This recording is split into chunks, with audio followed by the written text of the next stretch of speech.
세계 4대 성인의 한 사람으로 고대 그리스 아테네에서 활동한 철학자 소크라테스. 고대 그리스 철학이 소크라테스 이전과 이후로 나뉠 정도로 철학사에서 소크라테스와 그의 철학 사상이 갖는 의미는 남다르지만 직접 남긴 저작이 없어서 그의 고유한 사상을 명확히 파악하기는 어렵습니다. 그의 철학 사상의 특징은 문답법을 통한 깨달음, 무지에 대한 자각, 덕과 알의 일치를 중시하였습니다. 당시 아테네는 외모지상주의가 만연했고 소크라테스는 못생긴 편에 속했기 때문에 많은 고생을 했다고 합니다. 소크라테스가 아테네 시민들 사이에서 알려진 계기도 그의 제자 아고라가 소크라테스를 찬양하였는데 아고라가 너무 미남이라 이때부터 사람들이 소크라테스에게 관심을 가지기 시작했다고 합니다. 젊은이들이 지혜를 사랑하고 진리와 정의를 지키며 나라와 민족을 위한 마음을 갖기를 바랐던 소크라테스는 다음과 같은 명언들을 남겼습니다.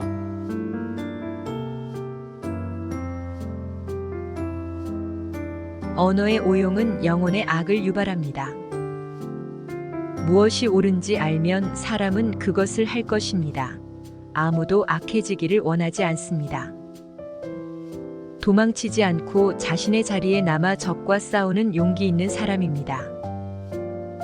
당신은 지혜나 진리 또는 가장 최선의 정신 상태에 관한 관심은 두지도 않고 생각하지도 않으면서 가능한 한 많은 부와 명성, 그리고 명예를 소유하려는 열망을 부끄러워하지 않는 것입니까? 그 사람보다 내가 지혜가 있습니다. 왜냐하면 그도 나도 아름답고 선한 것에 관해서는 아무것도 모르지만 그 사람은 모르면서도 무엇인가 알고 있다고 생각합니다. 반면 나는 아무것도 모르기 때문에 그대로 모른다고 생각하고 있습니다. 그래서 나는 모르는 것을 모른다고 생각한다는 바로 그 조그만 점에서 그 사람보다는 내가 지혜롭다고 여겨집니다. 죽음을 면하기란 그다지 어려운 일이 아닙니다. 오히려 비열함을 면하기가 훨씬 더 어렵습니다. 비열함은 죽음보다 더 빨리 달리기 때문입니다. 여자의 눈물을 보고 이를 믿으면 안 됩니다. 왜냐하면 마음대로 되지 않을 때 우는 것은 여자의 본성이기 때문입니다. 만족은 자연적인 부이고 럭셔리는 인위적인 가난입니다. 당신이 물에 빠져 숨 쉴 공기를 원했듯이 지혜와 통찰력을 원한다면 당신은 얻게 될 것입니다. 인생은 질문으로 가득하고 멍청이는 해답으로 가득합니다. 악인은 먹고 마시기 위해서 살고 선인은 살기 위해 먹고 마십니다. 사탕 발림 칭찬이 아닌 분별 있는 애정의 증표로 친구를 사귀어야 합니다. 반성하지 않는 삶은 살 가치가 없습니다. 부자가 재산을 자랑하더라도 그 부를 어떻게 쓰는가를 알기 전에는 칭찬하면 안 됩니다. 무지를 아는 것이 곧 삶의 시작입니다. 모든 언행을 칭찬하는 자보다 결점을 친절하게 말해주는 친구를 가까이 해야 합니다. 살기 위해서 먹어야지 먹기 위해서 살아서는 안 됩니다. 이 세상에서 영예롭게 사는 가장 위대한 길은 우리가 표방하는 모습이 되는 것입니다. 토론이 끝나면 패자는 중상모략하기 마련입니다. 유일한 선은 지식이며 유일한 악은 무지입니다. 나는 가장 적은 욕심을 가졌으므로 신에 가장 가까운 존재입니다. 죽음은 인간이 받을 수 있는 축복 중 최고의 축복입니다. 가장 적은 것으로도 만족하는 사람이 가장 부유한 사람입니다. 자신을 화나게 했던 행동을 다른 이에게 행하면 안 됩니다. 나는 아테네인도 그리스인도 아닌 세계의 시민입니다. 인간 사회는 안정된 것이 하나도 없음을 기억해야 합니다. 그러므로 성공에 과도하게 들뜨거나 역경에 지나치게 의기소침하면 안 됩니다. 요즘 아이들은 폭군과도 같습니다. 아이들은 부모에게 대들고 개걸스럽게 먹으며 스승을 괴롭힙니다. 중요한 것은 사는 것이 아니라 올바르게 사는 것입니다. 올바르게 산다는 것은 인생에서 더 즐거운 일들과 함께 자신의 원칙대로 사는 것을 의미합니다. 나는 시인이 시를 쓸 수 있는 것은 현명함 때문이 아니라 그 의미를 전혀 알지 못하면서도 모든 고귀한 메시지를 전달하는 선지자들이나 예언자들에게서나 볼 수 있는 직관 혹은 영감 덕분인 것을 깨달았습니다. 당신이 가질 수 있는 보물 중 좋은 평판을 최고의 보물로 생각해야 합니다.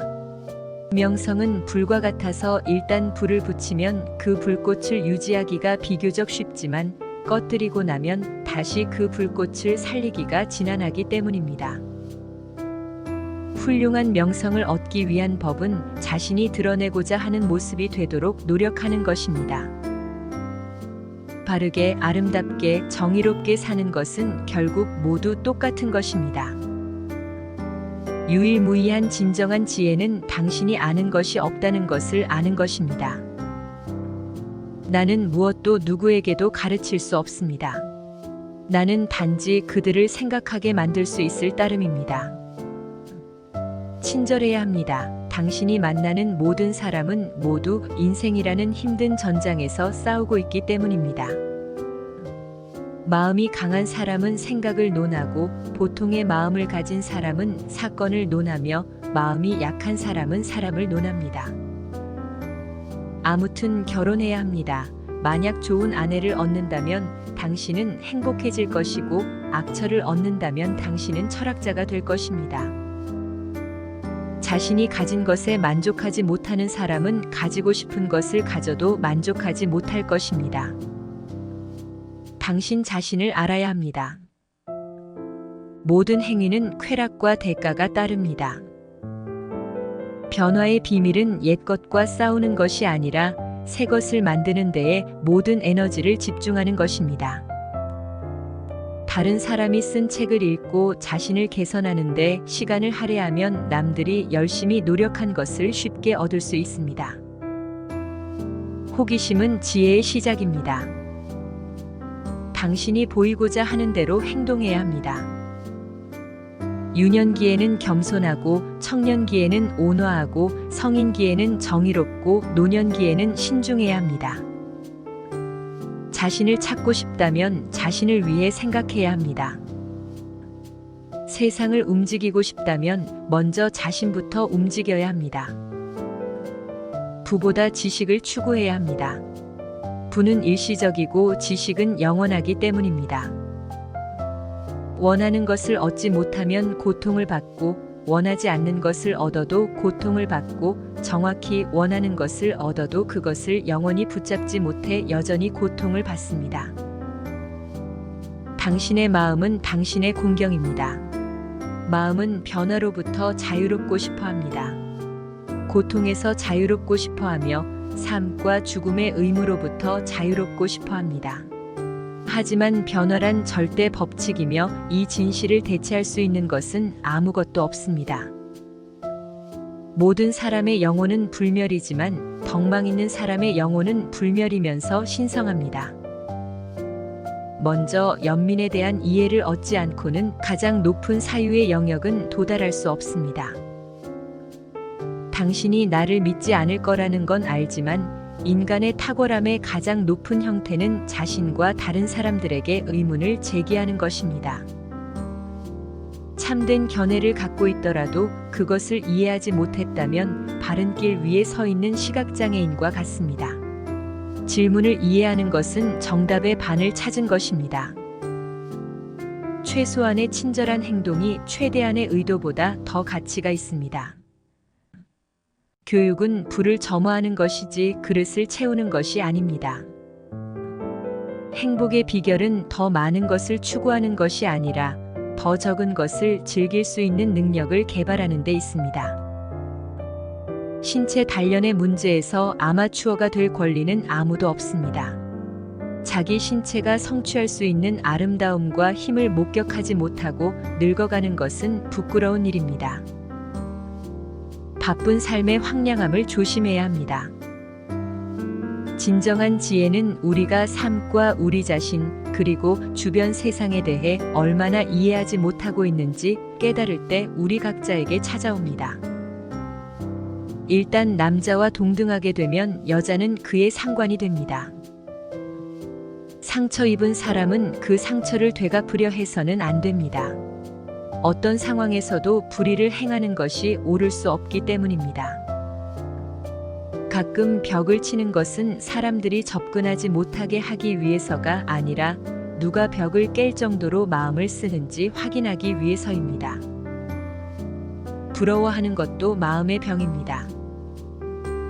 가장 뜨거운 사랑은 가장 차갑게 끝이 납니다.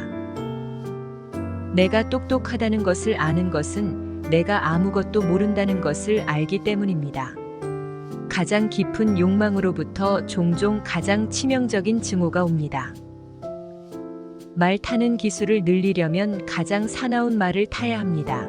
그 말을 길들일 수 있다면 모든 말을 길들일 수 있기 때문입니다. 사람이 아무리 다른 사람에게 부당한 대우를 받았더라도 그 대가로 잘못을 저지르거나 어느 사람에게도 함부로 해서도 안 됩니다. 정직한 사람은 언제나 어린애입니다. 모든 사람이 동등한 몫을 차지해야 하는 우리의 모든 불행이 하나의 무더기에 놓여 있다면 사람들 대부분은 자신의 몫을 가지고 떠나는 것에 만족할 것입니다. 우리의 기도는 일반적으로 축복을 위한 것이어야 합니다. 하나님이 우리에게 무엇이 유익한지 가장 잘 알기 때문입니다. 인생의 끝은 하나님처럼 되는 것이고 하나님을 따르는 영혼은 그분처럼 될 것입니다. 나는 내가 무지하다는 사실 이외에는 아무것도 모릅니다. 나는 단지 보통 사람들이 해를 끼칠 수 있는 무한한 능력이 있기를 바랄 뿐입니다. 그러면 그들은 선을 행할 수 있는 무한한 힘도 가질 수 있을 것입니다. 경건함이 있는 곳에는 두려움이 있지만 두려움이 경건함보다 더 넓은 영역을 가지고 있을 것으로 추정되므로 두려움이 있는 곳이라면 어디든지 경건함이 있는 것은 아닙니다. 상대적인 감정적 가치에 바탕을 둔 도덕의 체계는 단순한 환상에 불과하며 그 속에는 아무런 소리도 없고 진실도 없는 철저히 저속한 관념입니다. 아름다움은 즐거움으로 사람을 유혹하는 미끼입니다. 우리 모두에게 심지어 선한 사람들에게도 잠결에 밖으로 나타나는 무법의 야수 본성이 있습니다. 여러분, 죽음을 두려워하는 것은 그렇지 않을 때 자신이 현명하다고 생각하고 모르는 것을 안다고 생각하는 것과 다름없습니다. 우정에 빠지는 것은 천천히 해야 하지만 우정을 맺은 후에는 굳건하고 한결같이 계속해야 합니다. 가장 쉽고 고귀한 길은 다른 사람을 짓밟는 것이 아니라 자신을 개선하는 것입니다. 떠날 때가 되었으니 이제 각자의 길을 가야 합니다. 나는 죽을 것이고 당신들은 살 것입니다. 어느 편이 더 좋은지는 오직 신만이 아실 것입니다. 끝까지 시청해 주셔서 감사합니다. 구독과 좋아요는 행복의 지름길입니다. 그리고 행복입니다.